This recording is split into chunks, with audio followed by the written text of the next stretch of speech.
Hello friends, welcome back to my channel. I am Soni Singh. आज की video में हम लोग चैप्टर 3 का कॉन्सेप्ट नंबर 5 या 6 होगा, ये कॉन्सेप्ट ऑफ रेवेन्यू स्टडी करने वाले हैं। अब हम लोग का चैप्टर 3 से 4 वीडियो में ऑलमोस्ट खत्म हो जाएगा और टर्म 1 का जैक बोर्ड का माइक्रो इकोनॉमिक्स का सिलेबस पूरे 6 वीडियो में खत्म हो जाएगा। आज एक वीडियो अपलोड हो जा रही है और 5 वीडियो में हमारा पूरा टर्म 1 का माइक्रो इकोनॉमिक्स का टर्म 1 का सिलेबस खत्म हो जाएगा। तो चलिए स्टार्ट करते हैं आज की वीडियो के फर्स्ट पॉइंट के साथ, कॉन्सेप्ट ऑफ रेवेन्यू। जब रेवेन्यू वर्ड आता है तो रेवेन्यू का मतलब क्या होता है, मीनिंग ऑफ रेवेन्यू क्या है, तो मैंने यहाँ लिखा हुआ है, आप स्क्रीनशॉट ले सकते हो और नोट डाउन कर सकते हो। The revenue of a firm, it is its sale, receipt of money received from the sale of a product. Revenue क्या है? फर्म का रेवेन्यू ये रिसिप्ट है, सेल का रिसिप्ट है, मनी का रिसिप्ट है फर्म का। जैसे रेवेन्यू का मतलब आप लोग क्या जानते होंगे, रेवेन्यू की कितना सारा चीज का खर्चा है, सेल का क्या रिसिप्ट है, मनी का क्या, आपके पास कितना पैसा है, प्रोडक्शन में कितना पैसा लगा है, ये सारी चीज प्रोडक्शन ऑफ सेल का ये रिसिप्ट होता है। ठीक है।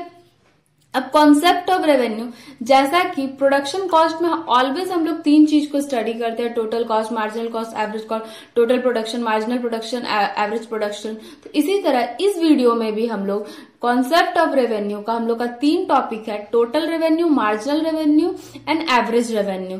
आप जब टोटल, मार्जिनल, एवरेज का बेसिक कॉन्सेप्ट अगर आप जानते हैं अच्छी तरीके से, अगर आपने मेरी वीडियो देखी है तो आपको ये कॉन्सेप्ट इजिली समझ में आ जाएगा। क्योंकि सारे देखिए वन बाय वन सारे चैप्टर और सारे कॉन्सेप्ट का लिंकअप होता है। अगर आप उसको ब्रेक करेंगे तो आपको समझ में नहीं आएगा, इसलिए मैं chapter wise chapter, topic wise topics continuously video upload कर रही हूँ ताकि कोई भी छोटा सा भी कॉन्सेप्ट मिस ना हो और ताकि बाद में आप लोगों को प्रॉब्लम ना हो।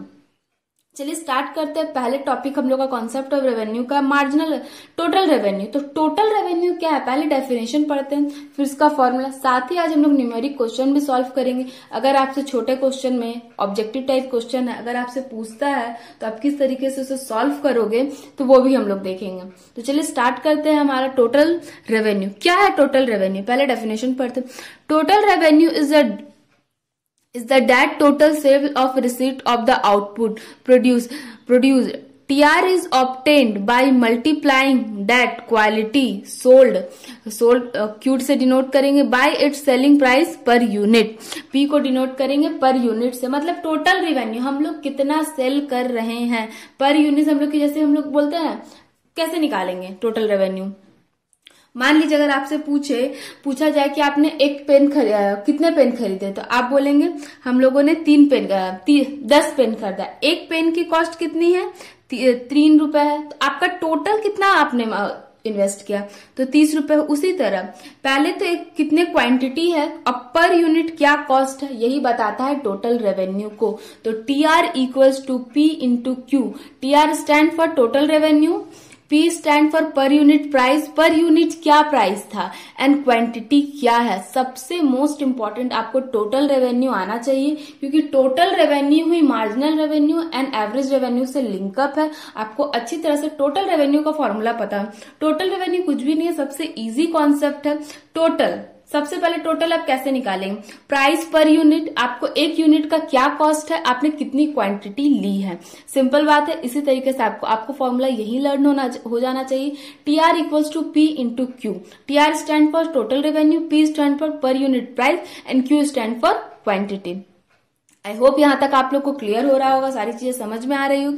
क्वेश्चन करेंगे तो और अच्छी से सारी चीजें समझ में आ जाएगी। अब चलते हैं हम लोग अपने नेक्स्ट पॉइंट पे, मार्जिनल रेवेन्यू। तो मार्जिनल रेवेन्यू क्या है, marginal revenue is the additional made of a total revenue by selling 1 और मोर यूनिट ऑफ दैम। मार्जिनल का मतलब क्या होता है, जब हम लोगों ने मार्जिनल वाला कॉन्सेप्ट पढ़ा था तब मैंने आपको बताया था कि एक यूनिट को ऐड करना हमारी यूटिलिटी को सेटिस्फाई कर रहा है कि नहीं, यही चीज हम लोग देखते हैं। कि अगर उसी तरह प्रोडक्शन में हम लोग कुछ चीज नई चीजें ला रहे, पहले हमारे पास 10 मशीन थी, अब हमने एक मशीन और लाया, तो क्या उससे हमारे प्रोडक्शन में क्या रेवेन्यू, क्या प्रॉफिट हम लोग को दे भी रहा है कि नहीं, यही सारी चीजें हम लोग देखने के लिए मार्जिनल रेवेन्यू निकालते हैं। तो मार्जिनल रेवेन्यू का फॉर्मूला है MR equals to delta TR by delta Q। तो delta TR stand for change in total revenue and और delta Q stand for change in quantity sold, कितना क्वांटिटी आप sold कर रहे हो इसका। और दूसरा फॉर्मूला है MRN equals to equals to TRN minus TRN-1। तो MRN स्टैंड करता है marginal revenue of nth unit पर, फिर TRN स्टैंड करता है total revenue of nth unit पर, और TRN-1 स्टैंड करता है total revenue of nth unit N-1 unit पर। मार्जिनल में हम लोग आपको सही मैंने कहा ना कि आपको TR मतलब टोटल रेवेन्यू अच्छे से फाइंड आउट करनी आनी चाहिए, क्योंकि टोटल ही रेवेन्यू पे सारी चीजें बेस्ड है। अगर आपको वो अच्छे से समझ में नहीं आएगा तो आपको डिफिकल्ट होगी। तो टोटल रेवेन्यू का फॉर्मूला बार बार बोलिएगा। टोटल रेवेन्यू का क्या फॉर्मूला है? P into Q. TR stand for total revenue, P stand for per unit price and Q stand for quantity. और मार्जिनल रेवेन्यू का क्या फॉर्मूला है? मार्जिनल रेवेन्यू का फॉर्मूला है TR equals to delta TR by delta Q।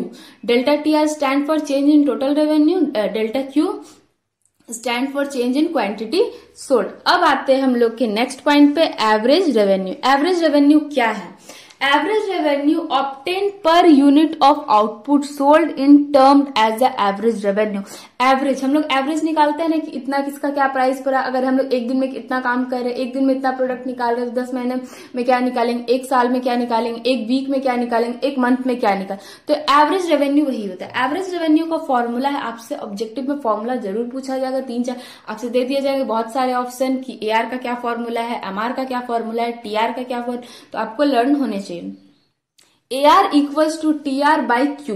तो TR stand for total revenue, Q stand for quantity, AR stand for average revenue. तो आपको यहां तक आई होप समझ में आ गया होगा। पहले 2 कॉन्सेप्ट उसको अच्छी तरीके से समझ लेते हैं, फिर हम लोग इसके न्यूमेरिक क्वेश्चन 2 से 3 क्वेश्चन सॉल्व करेंगे ताकि आप लोग को कहीं भी कोई डाउट्स ना हो। चलिए स्टार्ट करते हैं नेक्स्ट पॉइंट को। एवरेज रेवेन्यू का AR का एक छोटा सा कॉन्सेप्ट और भी है आपको जिसको जानना होगा। Average revenue always represent the price of the commodity per unit. और एवरेज रेवेन्यू जो है वो रिप्रेजेंट करेगा प्राइस ऑफ अ कॉमोडिटी का पर यूनिट को रिप्रेजेंट करेगा। In short word, total revenue, marginal revenue and average revenue को किसी इकोनॉमिस्ट ने डिफाइन किया तो वो आपको नेम पता होना चाहिए, MCQ में आपसे पूछ सकता है। Total revenue is the sum of all sale represent of income of a firm. ये डेफिनेशन हमें दी थी डूले नाम के इकोनॉमिक्स थे, उन्होंने ये डेफिनेशन दी थी। Total revenue is the sum of all sale represent of a income of a firm. Next point, marginal revenue is the change in total revenue which result from the scale of 1 more, मतलब एक unit add करते हैं और 1 less unit of output. कभी कभी क्या होता है, एक यूनिट हम लोग ऐड कर लेते हैं अपने यूटिलिटी को सेटिस्फाई करने का, कभी कभी बोलते हैं कि नहीं, तो वो लेस हो जाता है। तो इस डेफिनेशन को दिया था फेग्यूनसन ने। इस डेफिनेशन को किसने दिया था? फेग्यूनसन ने। उन्होंने कहा था कि marginal revenue is the change in total revenue which result from the scale of 1 मोर और 1 लेस यूनिट। अगर हम लोग क्या करते हैं, रेवेन्यू को चेंज करने के लिए कभी कभी क्या होता है, टोटल रेवेन्यू से एक यूनिट हम लोग लेस ऐड करते तो एक यूनिट लेस करते हैं। इन द सेंस कभी कभी कंपनी में अच्छा प्रोडक्शन हो रहा होता तो हम लोग एक मशीन और ले आते हैं, और कभी कभी वही प्रोडक्शन अच्छे तरीके से नहीं हो रहा है तो हम लोग का आउटपुट भी तो ज्यादा आ रहा है, इनपुट भी तो ज्यादा आ रहा है, मशीन का कॉस्ट, तो हम लोग क्या करते हैं, उसको एक यूनिट को लेस कर देते। तो ये डेफिनेशन दिया था फेग्यूनसन ने। एवरेज रेवेन्यू क्या कहता है? Average revenue is the per unit revenue receive from the scale of a commodity. Average revenue क्या बोल रहा है कि पर यूनिट को ऑफ द कमोडिटी से करेगा। इस डेफिनेशन को दिया था MC कोलेन ने। इस डेफिनेशन को किसने दिया था? MC कोलेन ने। आपको ये डेफिनेशन अच्छे से लर्न कर लेती है, एग्जाम में आपसे पूछा जा सकता है। तो अब नेक्स्ट कॉन्सेप्ट है, छोटा सा कॉन्सेप्ट है, आपको अच्छी तरह से पता होना चाहिए। यही सब जो टिपिकल है ना, छोटी छोटी चीजें ही आपसे एग्जाम पॉइंट ऑफ व्यू से पूछे। ये ग्राफ आपको दे दिया जाएगा और आपसे पूछा जाएगा कि किस ग्राफ का। मैंने एक ईयर के क्वेश्चन में देखा, क्वेश्चन बैंक में जब आप लोगों के लिए MCQ क्वेश्चन प्रिपेयर करती हूँ टेलीग्राम चैनल पे जो क्विज होता है, तो मैं वहां पे देख रही थी कि कुछ कुछ ग्राफ्स दिए हुए थे। जैसे कि इस चैप्टर से 2 अभी मैं पॉइंट्स कराऊंगी, perfect competition and monopoly market. उससे दोनों ग्राफ हर साल, मतलब एक साल पूछा हुआ है, फिर एक साल और पूछा हुआ है कि ये ग्राफ क्या रिप्रेजेंट करता है, कौन से मार्केट का है ये। तो अगर ये ग्राफ आपसे एग्जाम में दिया रहता है तो आप बोलेंगे परफेक्ट कंपटीशन मार्केट का ये ग्राफ है। तो परफेक्ट कंपटीशन होता क्या है? इन अ परफेक्ट कॉन्सेप्ट क्या है? Revenue curve in a different market. Chapter 4 जो हम लोग का है, जो हमारी 3-4 वीडियो के बाद जो वीडियो आएगी चैप्टर 4, उस समय आपको ज्यादा अच्छे से ये चैप्टर समझ में आएगा, तब आप ज्यादा अच्छे से लिंक कर पाओगे। इन शॉर्ट वर्ड में अभी भी आपको समझा रही हूँ। मार्केट क्या होता है, मार्केट डिफरेंट टाइप का आपने इकोनॉमिक्स में सुना ही होगा, परफेक्ट कॉम्पिटिशन, मोनोपोली मार्केट, मतलब बहुत तरह के मार्केट्स होते हैं। तो आपको क्या होते हैं उन मार्केट का मतलब एग्जैक्ट जब वो चैप्टर हम लोग पढ़ेंगे तो आप लोग को समझ में आ जाएगा। In a perfect competition, AR is a horizontal line which is parallel to x-axis and AR and MR equal, मतलब जो एवरेज रेवेन्यू हम लोग का ऑलवेज इक्वल रहेगा मार्जिनल रेवेन्यू से। तो ये कब होगा, जब परफेक्ट कंपटीशन मार्केट में होगा। परफेक्ट कंपटीशन मतलब वहां पे नंबर ऑफ बायर्स भी बहुत सारे, नंबर ऑफ सेलर भी बहुत सारे, तो वहां पे परफेक्ट कंपटीशन अच्छी तरीके से हो सकता है। मान लीजिए जैसे कि हम लोग जिस एरिया में रहते हैं वहां पे नंबर्स ऑफ बायर्स, जैसे कि हम लोग कंज्यूमर हुए, हम लोग राशन लेते हैं, तो बहुत सारे दुकान भी है यहाँ पे, तो शॉप भी बहुत सारा, बार्स भी बहुत सारे, तो हम लोग जब देखते हैं जहां से अच्छा सामान मिल रहा है, तो यहाँ पे क्या परफेक्ट कंपटीशन है। एवरेज रेवेन्यू ऑलवेज इक्वल्स रहेगी मार्जिनल रेवेन्यू की। मान लीजिए कि हम जिस एरिया में रहते हैं वहां पे एक ही शॉप रहता है, तो क्या कंपटीशन ठीक हो पाता, कंपटीशन ही नहीं है। क्लास का एग्जाम्पल ले सकते हैं आप इसके लिए। क्लास का एग्जाम्पल इन द सेंस, एक क्लास में एक टॉपर बच्चा है फॉर एग्जाम्पल, और बाकी बच्चे उतने पढ़ने में तेज नहीं है, तो उसे भी पढ़ने में उतना मजा नहीं, क्योंकि कंपटीशन जहां रहेगा वहां ही पढ़ने में मजा आएगा। अब उस क्लास में सारे बच्चे तेज है, सारे बच्चे टॉपर्स है, सारे बच्चे अच्छे से पढ़ रहे हैं, तो उसे भी, जो टॉपर्स रहेगा उसे भी अपनी पोजीशन को खोने का डर रहेगा, तो कंपटीशन अच्छा चलेगा। तो परफेक्ट कंपटीशन का एग्जाम्पल्स है कि AR आपसे ऑप्शन में पूछ सकता है कि परफेक्ट कंपटीशन में क्या AR इक्वल्स टू MR रहेगा, AR लेस देन MR रहेगा, AR ग्रेटर देन MR रहेगा, तो आप ऑलवेज बोलोगे AR इक्वल्स टू MR रहेगा। यहां तक समझ में आया। चलते हैं नेक्स्ट पॉइंट पे। नेक्स्ट पॉइंट हम लोग का है, in a monopoly and monopolistic competition AR curve falls down from left to right, but a monopolistic competition AR and MR curve become more elastic. सबसे पहले मोनोपोलिस्टिक का मतलब जानिए, शॉर्ट में बता रही हूँ, समझिएगा, उस चैप्टर में ज्यादा अच्छे से करेंगे। एक ही मार्केट है, एक ही कंपटीशन बहुत है, बोला जाए तो नंबर ऑफ सेलर्स एक है, मतलब नंबर सेलर एक है, नंबर ऑफ बायर्स अधिक है। जैसे कि मान लीजिए रेलवे का एग्जांपल मोनोपोली मार्केट के लिए बहुत सही है, कि हम लोगों को अगर कहीं जाना है, बहुत दूर का सफर है, अगर आप रेलवे का यूज करेंगे तो आपको रेलवे का ही लेना होगा। अगर आप एयर से जाएंगे तो आपको प्लेन का यूज करना होगा, कि आप जनरली प्लेन से जाएंगे, आप खुद तो हवा में उड़ के जा नहीं सकते, रोड व्हीकल नहीं हो सकता, इसके लिए बहुत सारे कार आप खुद से खरीद सकते हैं। क्या आप खुद के लिए सिर्फ एक रेलवे खरीद सकते हैं कि नहीं मैं ही सिर्फ इस रेलवे, क्या खुद के लिए आप अपना एक प्लेन खरीद सकते हैं? तो वो यहाँ पे क्या, एक ही मार्केट है, कंपटीशन बहुत है ही नहीं, कंपटीशन एकदम ना के बराबर है, तो वो चीज होती है मोनोपोलिस्टिक मार्केट है। इसलिए यहाँ पे ऑलवेज जो रहता है आपका AR कर्व फॉल्स डाउन हो जाता है, लेफ्ट टू राइट में हो जाता है, और AR and MR curve become more elastic हो जाता है। ये आपका एग्जाम्पल है। आई होप यहाँ तक आपको क्लियर हो रहा होगा। अब आपको ये चीज समझना है, relationship between TR and MR, total revenue and marginal revenue के बीच में क्या रिलेशनशिप है। तो यहाँ पे देखिए, इसको मैंने पूरा लिखा है, नोट डाउन करते हुए चलिएगा। MR refer to the additional, MR क्या करता है, रिफर करता है additional revenue which from firm obtained by selling one more unit for item, मतलब वो टोटल एडिशनल को देखता है कि एक यूनिट ऐड हो रहा है तो क्या ऑब्टेन हो रहा है फर्म में। TR रिप्रेजेंट करता है additional from MR of a various unit sold. TR उसको देखता है कि क्या उससे हम लोग का टोटल रेवेन्यू, क्योंकि अगर मार्जिनल रेवेन्यू, अगर मान लीजिए पहले आप 10 यूनिट बना रहे थे, आपका कॉस्ट 10 आ रहा था, अब ये क्या हुआ मार्जिनल, अब यहाँ पे क्या हुआ, आप एक यूनिट ऐड कर दिए तो आपका 11 हो गया, ठीक है। तो ये क्या हो, टोटल रेवेन्यू का इफेक्ट का, तो वही TR रिप्रेजेंट करता है MR के टोटल वेरियस ऑफ रिप्रेजेंट को, तो इसलिए कहा जाता है TR equals to sigma MR, TR equals to sigma MR। MR also represent the rate of change in TR, MR also represent करता है चेंज इन TR को, तो क्या रिप्रेजेंट करता है, when TR rise, when क्या होता है when MR rise, TR rise at the increasing rate, TR क्या होता है, इंक्रीजिंग रेट में बढ़ने लगता है, ठीक है। when MR falls, MR गिर जाता है, तो when TR rise in a decreasing ratio, genuine है, जब एडिशनल यूनिट ऐड ही नहीं होगा तो क्या होगा, कुछ भी नहीं। when MR इज जीरो, हम लोग का मार्जिनल रेवेन्यू जब जीरो हो जाता है, TR बिकम मैक्सिमम। ये 5 पॉइंट VVI में आप इसको टिक कर सकते हैं। इससे 2 से 3 MCQ बन सकता है एग्जाम में, डेफिनेटली है। इसको आप अच्छे तरीके से समझ लो। When MR is negative, TR started decline। जब MR नेगेटिव हो जाता है तो हम लोग का TR क्या हो जाता है, डिलाइन हो जाता है। और एक छोटा सा कॉन्सेप्ट है वो समझ लीजिए, फिर ये चैप्टर खत्म, ये टॉपिक खत्म। उसके बाद हम लोग न्यूमेरिक्स क्वेश्चन करेंगे। अब आते हैं नेक्स्ट पॉइंट पे, relationship between AR and MR। Average revenue and marginal revenue के बीच में क्या रिलेशनशिप है उसको अब देखना है। When AR is constant, AR जो रहता है कांस्टेंट रहता है तो AR इक्वल्स टू MR हो जाता है। जैसे मैंने कहा कि वो बहुत ही इंपॉर्टेंट है, उसी तरह ये भी बहुत इंपॉर्टेंट है, इससे भी आपसे क्वेश्चन बनेगा एग्जाम में। ये चैप्टर 3 का मैंने आपको कितना वेटेज बताया था, 23 या 24 वेटेज बताया था। ये बहुत स्कोरिंग है, इससे आपका बहुत मार्क्स आएगा। अब आप बोलोगे दीदी 50 मार्क्स का है, तो अगर आप 50 मार्क्स में कैटेगराइज करो तो नेक्स्ट वीडियो में मैं बता दूंगी कि परसेंटेज वाइज कितना मार्क्स से चैप्टर से आपका पूछ सकता है, ठीक है।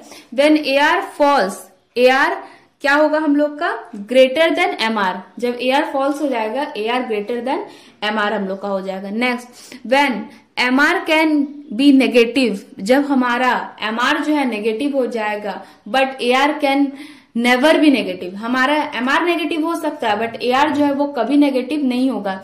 AR represent price per unit which can be never be negative. AR क्या करता है, प्राइस पर यूनिट को रिप्रेजेंट करता है, तो क्या वो कभी नेगेटिव हो सकता है, नहीं। तो यहां तक हम लोग का हो गया। अब बारी है न्यूमेरिकल्स क्वेश्चन को सॉल्व करने की, तो उसे आपको अच्छी तरीके से समझना है, कुछ भी चीज हम लोग को मिस नहीं करना है। इसीलिए एक क्वेश्चन मैं सॉल्व करा रही हूँ ताकि आप लोगों को कोई भी डाउट ना रहे, ठीक। स्क्रीन पे आप लोग को क्वेश्चन दिख रहा होगा। क्वेश्चन क्या बोल रहा है, चलिए रीड करते हैं। The demand schedule facing a monopoly is given below, derives is TR AR MR। TR भी है निकालना है आपको, AR भी निकालना है, एंड AR भी निकालना है। आपको प्राइस दिया है एंड क्वांटिटी दिया है, तो हम लोग के पास क्या है, प्राइस एंड क्वांटिटी है। तो सबसे पहले हम लोग प्राइस लिखेंगे। प्राइस क्या है, 0, 10, 20, 30, 40, 50, 60 एंड 70। एंड क्वांटिटी क्या है हम लोग का, 8, 7, 6, 5, 4, 3, 2, 1। और हम लोग को निकालने क्या बोला है, TR निकालने बोला है, AR निकालने बोला है एंड MR निकालने बोला है। तो TR का फॉर्मूला मैंने आपको क्या बताया था, P इंटू Q, ठीक है। AR का क्या फॉर्मूला था, ऐसे ही हम लोग को लिख लेना ऊपर में फॉर्मूला ताकि हम लोग भूले नहीं, TR बाई Q, ठीक है। एंड MR का क्या बताया था, delta TR by delta Q, ठीक है। सबसे पहले क्या करेंगे हम लोग, TR निकालेंगे। TR निकालने के लिए क्या करेंगे, P इंटू Q करेंगे। तो 0 8 से इंटू होगा तो क्या होगा, 0 होगा, ठीक है। 10 इंटू 7 70, 20 इंटू 6 क्या होगा, 120, 30 इंटू 5 क्या होगा, 150 होगा, 40 इंटू 4 क्या होगा, 160 होगा, 50 इंटू 3 क्या होगा, 150 होगा, ठीक है। फिर 20 इंटू 2 क्या होगा, 120 होगा, एंड 70 इंटू 1 क्या होगा, 70 होगा। तो क्या हम लोगों ने TR निकाल लिया है, हाँ दीदी हम लोगों ने TR निकाल लिया है। अब क्या निकालना है हम लोग को, दीदी अब हम लोग को AR निकालना है। तो AR का फॉर्मूला आपने हमें बताया था TR बाई Q। TR क्या होता है, AR का formula TR by Q। First time बना रहे हो तो ऐसे ही बनाओगे। TR सबसे पहले क्या है, 0, क्वांटिटी क्या है 8 इक्वल्स टू डाल लेंगे। TR क्या है 70, क्वांटिटी क्या है 7 equals to 126 equals to 150, 5 equals to 160, 4 equals to 150, 3 equals to 120 by 3 by 2 equals to 70 by 1 equals to. यहां तक अब हम लोगों ने कर लिया। देखिए पहले जब आप क्वेश्चन को सॉल्व करें, आपके पास कम टाइम है, आपको स्मार्टली वर्क करना है। अभी फर्स्ट टाइम ऐसे करो तो आप डायरेक्ट कैलकुलेट कर सकते हो, लेकिन कभी भी आपको स्टूपिडिटी में नहीं, जल्दी जल्दी में गलत नहीं करना है, ठीक है। यहाँ पे आपने कट किया, आपका 0 ही आएगा, यहाँ पे लिखते हैं। फिर आप इसको डिवाइड करोगे तो आपका क्या आएगा, 10 आएगा। 6 को 20 से डिवाइड करोगे तो क्या आएगा, 20 आएगा। 5 को 150 से डिवाइड करोगे तो क्या आएगा, 30। 160 डिवाइडेड बाई 4 क्या होगा, 40। 150 डिवाइडेड बाई 3 क्या होगा, 50। 120 डिवाइडेड बाई 2 क्या होगा, 60। एंड 70 डिवाइडेड बाई 1 70 आएगा। हम लोगों ने क्या निकाल लिया, टीआर निकाल लिया, एआर निकाल लिया। अब बारी है एमआर निकालने की। तो दीदी आपने बताया था formula delta TR by delta Q, लेकिन आपने हमें एक और भी फॉर्मूला बताया था जो इस क्वेश्चन में आई थिंक वही एप्लीकेबल होगा। तो दीदी कैसे, देखिए आपने एक और फॉर्मूला हमें बताया था, T R N minus T R N minus 1। तो दीदी इसका मतलब क्या है, T R N minus T R N minus 1, इसका मतलब है सबसे पहले आपको टीआर को सिर्फ देखना है, यहाँ एआर का कोई काम नहीं, यहाँ टीआर मेन वैल्यू रिप्रेजेंट करता है एमआर के लिए। तो सबसे पहले ये वाला जहां तो 0 है वहां तो 0 हो जाएगा, लेकिन दूसरा इसका क्या है, रेड पेन कहाँ गया, ये हम लोग का है टीआर एन मेन वैल्यू माइनस करेंगे एन मतलब एक स्टेप ऊपर जाएंगे, मतलब 70 में से 0 जाएगा तो क्या बचेगा, 0 ही 70 बचेगा, कुछ नहीं। अब 120 माइनस 70 करोगे तो क्या होगा, दी 50 बचेगा। 150 माइनस 120 करोगे तो क्या होगा, दी 30 बचेगा। 160 माइनस 50 करोगे तो क्या होगा, 150, दी 10 बचेगा। अब 150 माइनस 160 करोगे तो क्या होगा, माइनस 10। 120 माइनस 150 करोगे तो क्या होगा, माइनस 30। 70 माइनस 120 करोगे तो क्या होगा, 150। कितना इजी था, बस 2-3 बार प्रैक्टिस करने की जरूरत है। ऐसी प्रैक्टिस करोगे तो सारा टीआर एआर एमआर जो बोल ना, कम इनपुट में ज्यादा आउटपुट, कम मेहनत में ज्यादा मार्क्स दिलाने वाली ये सारी सब्जेक्ट्स हैं, सारे टॉपिक्स है, आपको अच्छे से प्रैक्टिस करने की जरूरत है। 3-4 बार कुछ भी क्वेश्चन, अगर आपके पास क्वेश्चन नहीं है तो टेलीग्राम चैनल पर मैसेज करो, मैं आप लोगों को 5 से 6 क्वेश्चन की पिक्स आपको सेंड कर दूंगी, आप लोग सॉल्व करना। सारे सॉल्यूशन भी वही चैनल पे सॉल्व मतलब भेज देना, अगर जिसका आंसर नहीं आ रहा हो कि आपका आंसर करेक्ट है या नहीं, मैं करेक्ट आंसर भी मेंशन कर दूंगी। आई होप ये वीडियो आपके लिए हेल्पफुल रही होगी। अगर चैनल पे नए हो तो चैनल को सब्सक्राइब कर दो, अगर वीडियो पसंद आती है तो वीडियो को लाइक करो। Thank you for watching this video guys, thank you so much, and अपने दोस्तों के साथ शेयर करना ना भूले। अगर आप टेलीग्राम चैनल ज्वाइन नहीं किए तो डिस्क्रिप्शन बॉक्स में लिंक है, उसे भी ज्वाइन कर लो। Thank you so much.